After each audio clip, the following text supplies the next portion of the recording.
There's so many great things here.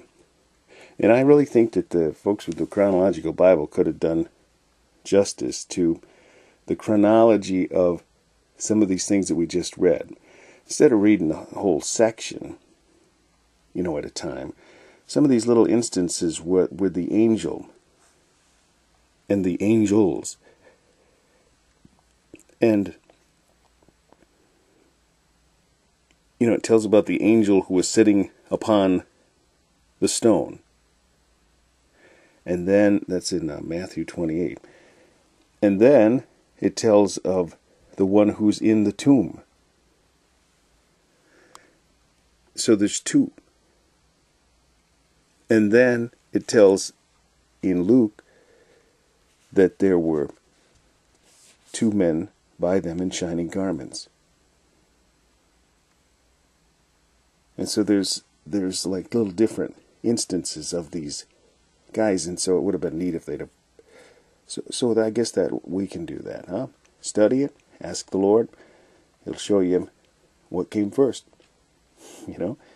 We have the ability through God to get the correct answers.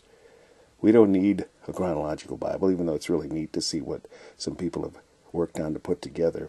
But there's little details that they left aside. But listen to some of these things. These are really cool. This is really why I just love this, where it says, they came into the sepulchre at the rising of the sun. You could say that as the S-O-N also. First day of the week, after the Sabbath, when the Sabbath was past.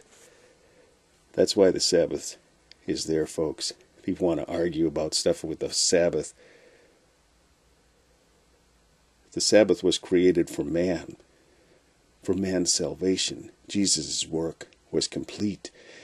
That's why the Jews aren't supposed to do work on the Sabbath. It's to represent the fact that you don't do works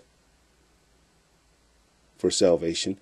They don't know this, but this is why. There is no work, because Christ's work was complete. He rested in the tomb during the Sabbath. Remember, just before he was buried, it said the preparation for the Sabbath. Yes, they were preparing his body. That's what the point of that is, too.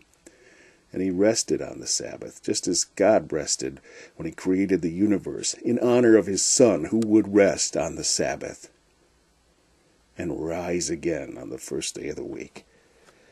Praise God, praise God.